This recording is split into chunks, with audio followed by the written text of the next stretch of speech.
Good morning, everybody. It is a beautiful September 23rd. We are just leaving the farmyard down here at the South Farm. Oh, I should probably keep this thing on the road. We are in Donovan's 580 with the 84-foot drill, the 950 Borgo cart, and we're heading out.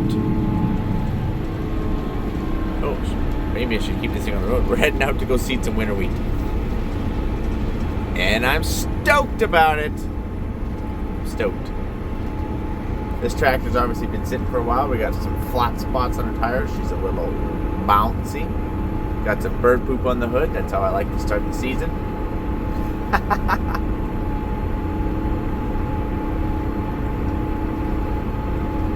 Okay, we actually got a pretty long move to the field, so I'll see you there. We are getting closer.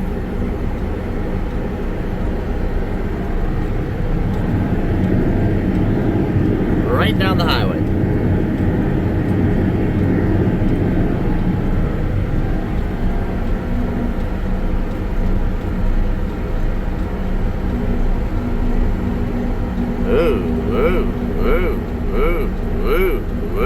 Woo. I gotta find a better speed.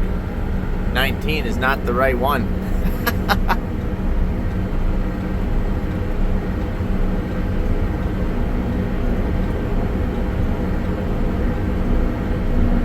I'll give you guys a rain update and progress update once we get to the fields here. A little update. I've not ever seeded winter wheat in the past. This is the first time. In fact, this is the first time in 42 years that the farm has put in winter wheat crop. Basically, the reason is we definitely fight drought 7 years out of 10, and we burn up in July every single year. So we are trying to beat the heat by seeding in the fall and spreading some of our risk out with our cereals. Obviously, you can't do that with your mustard, your lentils, your chickpeas, and stuff like that, but we do have an option with wheat. Can't do it with durum, but for some of our cereal acres, we're going to try to spread it out and try to spread some risk out. All right, we just got to the field here.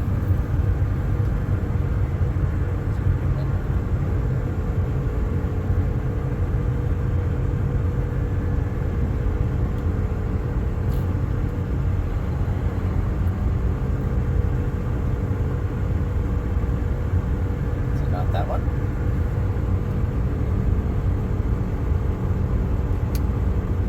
No. I must have had a hydraulic pop out. Hopefully I didn't drag it.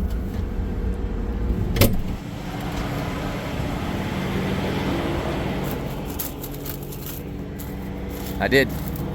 It did pop out. But I did not drag it.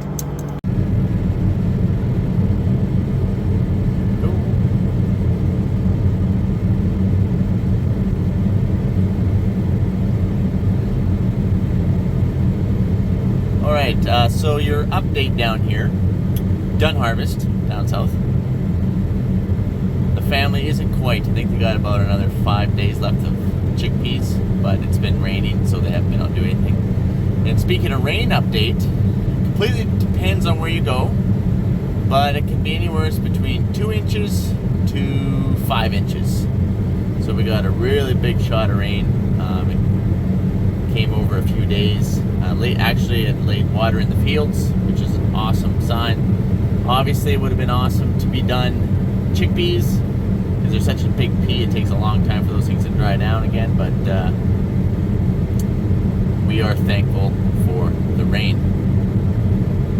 Now, I already had intentions on seeding winter wheat like long before any rain happened, but it is very fortunate that we did get some rain, because it's going to seed beautiful, you guys. It's going to seed awesome.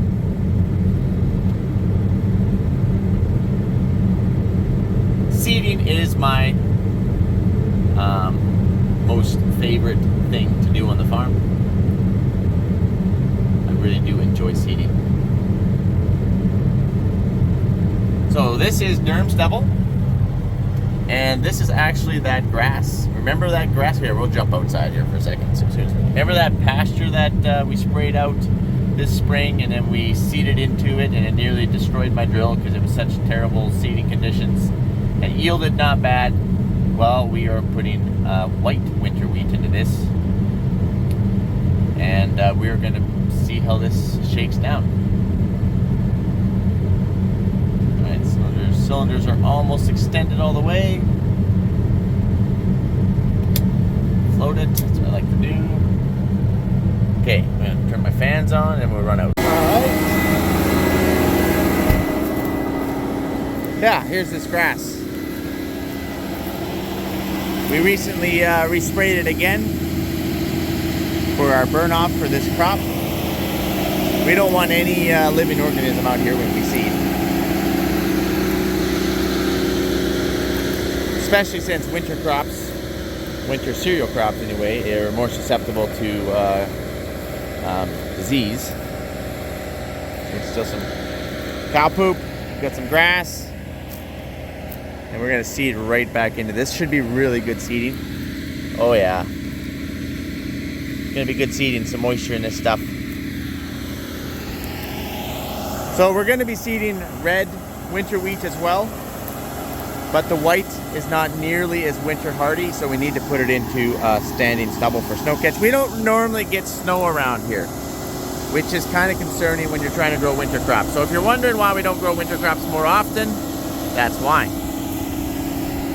In fact, talking to Dad last night, it's been 42 years. 42 years since this farm has seeded winter wheat.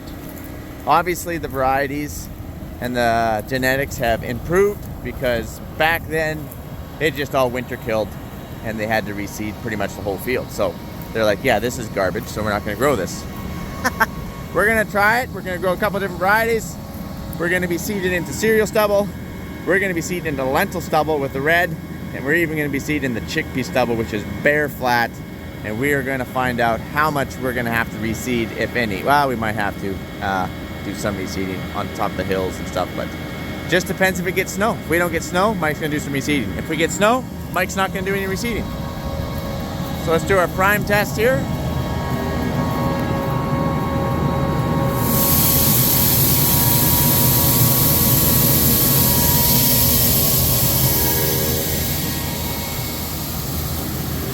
We put brand new points on. And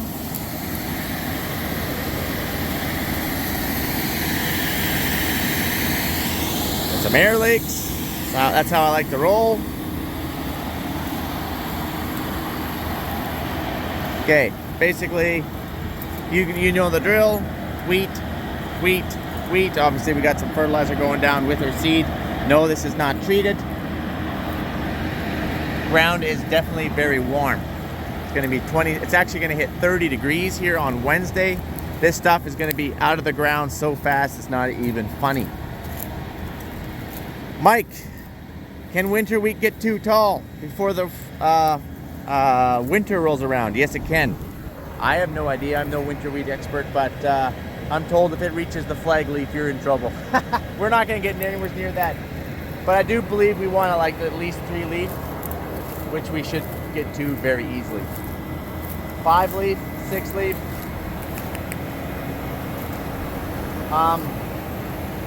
Yeah, and then obviously all of our mineral band, our sulfur and our nitrogen all goes down here. It looks red.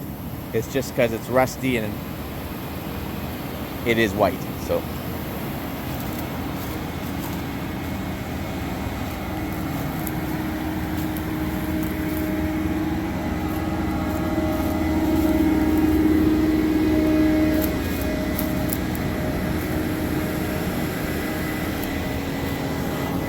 if you're wondering how much winter crops we're going to put in and who's going to grow it, it's pretty much just me. I think maybe my family might try a field or 2. But no, it's pretty much just going to be me. I'm probably going to put in like maybe between 20 and 25% on the farm. So the goal is here to spread out the risk of my cereal crops, okay? You know I grow durum. There is no winter durum, at least not around here. I grow hard red spring, and do grow some white wheat.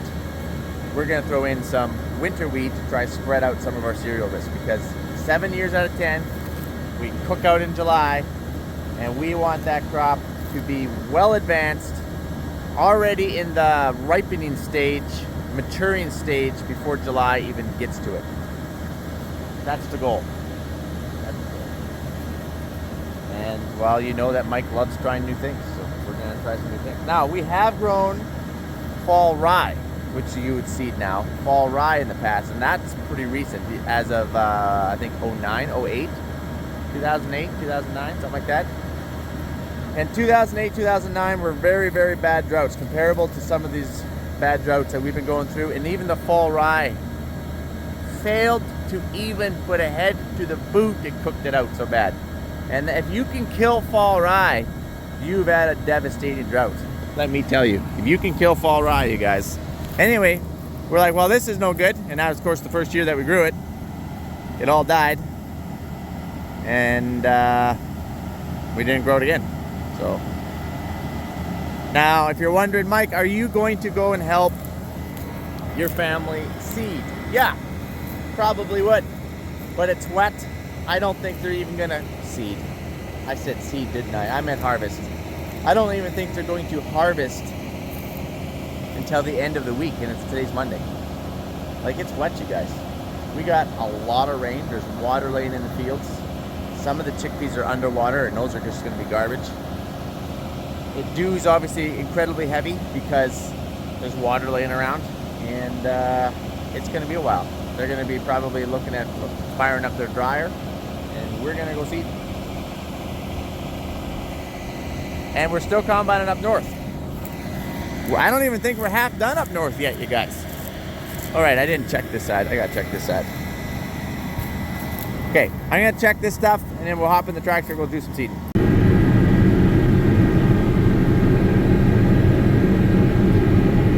So it's about 2 p.m. now. We've been seeding for a while. I had a lot of bugs to work out. Hoses kept popping off. You know, it's like first day of seeding over here.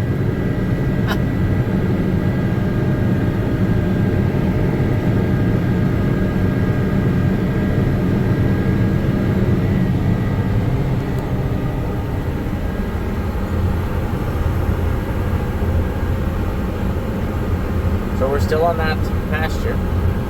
I've done all the roughest terrain already.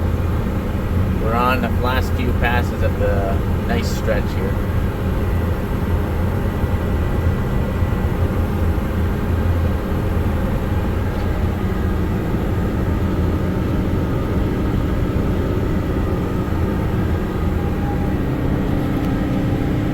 So we're going downhill, so can't really look at our horsepower because we're actually going downhill.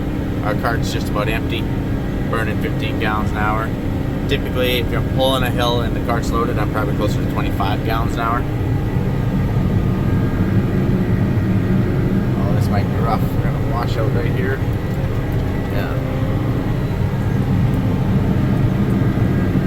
Drop it a gear here.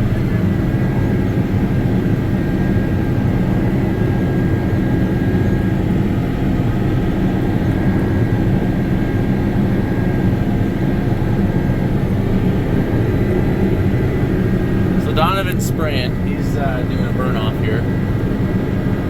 Trying to get as much done. Because I got to go north. Like, we're still combining, right? So I got to get out of here. So he's trying to get as much burn off done as possible. I think Austin's coming down for a day or two here to haul some grain to the terminals.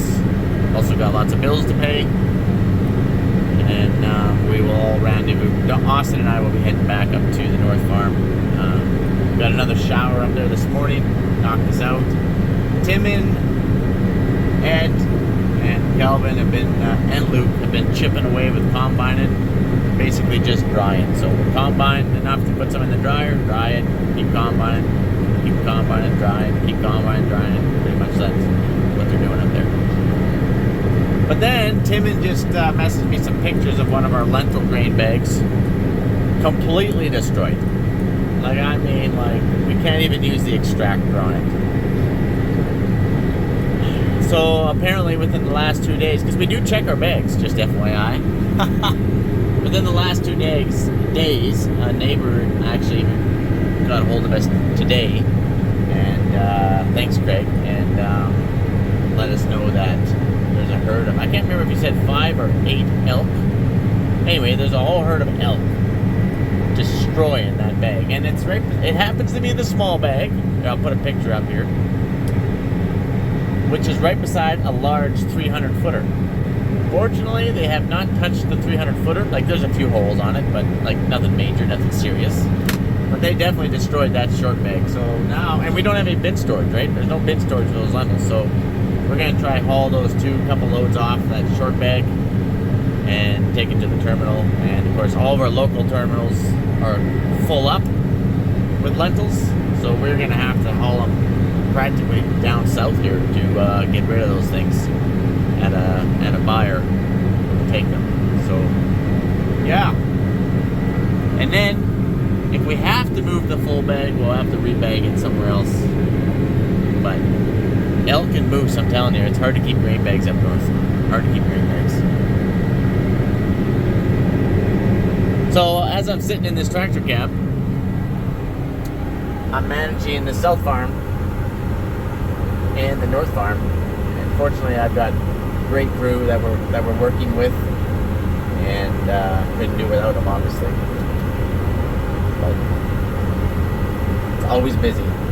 There's never 5 minutes that you can just relax. There's always something. You're either trying to make sales, you're trying to watch the canola markets, because the canola's been going up and down, up and down, up and down, up and down. Mostly down, a little up, still mostly down. And of course, there's, farmers need money in the fall, so you're always trying to hedge your, you're trying to pre-sell some, I guess you could call it, which I did, but now I need to move it. And also, you're trying to sell another chunk of your inventory, but it's not very good selling right now. Prices are pretty soft.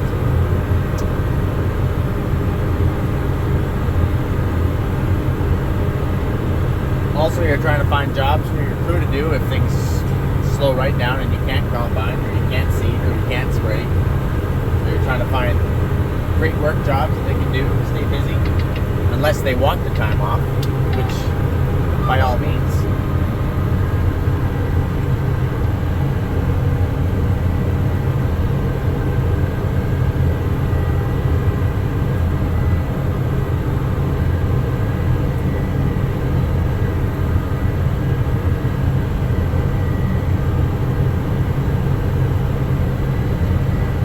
So aside from harvesting, seeding, hauling grain, we still need to bring in a little bit more fertilizer yet. For seeding. Got to continue to do a little more spraying, but we also need to start fall spraying. So like even the ground that we're not going to seed, we need to start fall spraying, because we had a big rain and it's going to get all the annuals going. And like Canada thistle, this is the time to kill Canada thistle, is in the fall. So need to get on that too, and we're running out of time, because some of the chemical, like I like to use Distinct with my Roundup, and if I don't want to have any recropping issues for that, I need to have it done by end of September. If it's just going to go to a cereal, then I can go all the way to the middle of October, no big deal.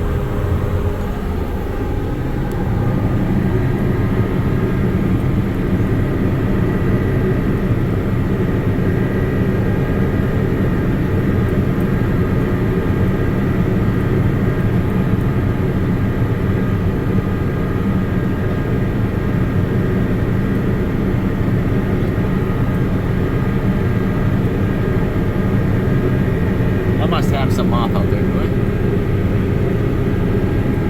Take some lines off? No. Because this thing tells me I got 6 plugged, mostly off and coming off this tower. I've checked that. I've checked that tower so many times.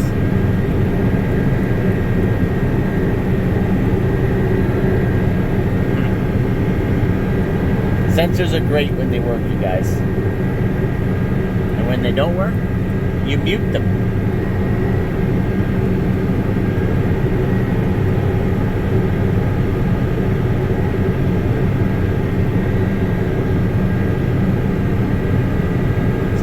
has the intelligent egg, and my other drill has the eggs on.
Alright guys, I'll let you go. Catch you on the flipper. Adios.